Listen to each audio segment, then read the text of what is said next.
Okay, so now here what we have done is we have made incision. So we started from here xiphosternal joint up to the umbilicus. Then from umbilicus we went up to the pubic tubercle. Okay, then we reflected the skin laterally. Then under the skin we found the fascia, that is Camper's fascia. Then we also found next Scarpa's fascia here. You know that below the umbilicus that there is division of the fascia, superficial fascia into Camper's and Scarpa's. So we found that also. So next what we found is the external oblique muscles. So first muscle, external oblique with the aponeurosis. The white glistening thing is aponeurosis. This is the external oblique which runs from the ribs 5th to 12th downwards medially, and it goes in this direction medially towards the pubic tubercle. Okay, reflect that backwards. Next, don't worry about the muscles on the lateral side that is coming from the back.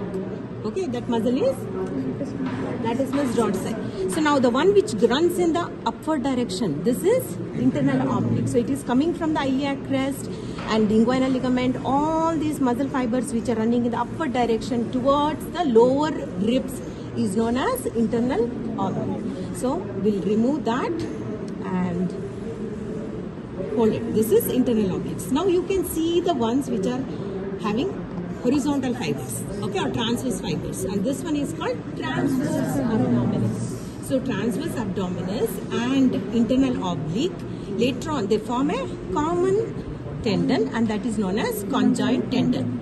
All right. So now this is the rectus abdominis muscle, which has got an anterior wall, it has got a posterior wall. Anterior wall at various junctions, it has got different arrangement. Okay, so now you should remember anterior wall is complete, posterior wall is incomplete. So now here anterior wall you can see here, this one is rectus abdominis, and the contents of the rectus sheath you can see there is superior epigastric vessel coming from the internal thoracic, and that anastomosis with the inferior epigastric. Here it anastomosis with this, and this is coming from external iliac artery. Okay, the anastomose around the umbilicus, and any discontinuity in the anastomosis can result in hematoma. All right. So this is the rectus abdominis. This is the posterior wall of rectus sheath. This is the anterior wall that you can identify. So here this line would be marked as arcuate line. So you can see that glistening thing. This is conjoint tendon. All right. So here down here you can see the origin of rectus, and next to that you should be able to see a small triangular muscle in this region, and that is known as pyramidalis. We have to reflect this fascia to see the pyramidalis.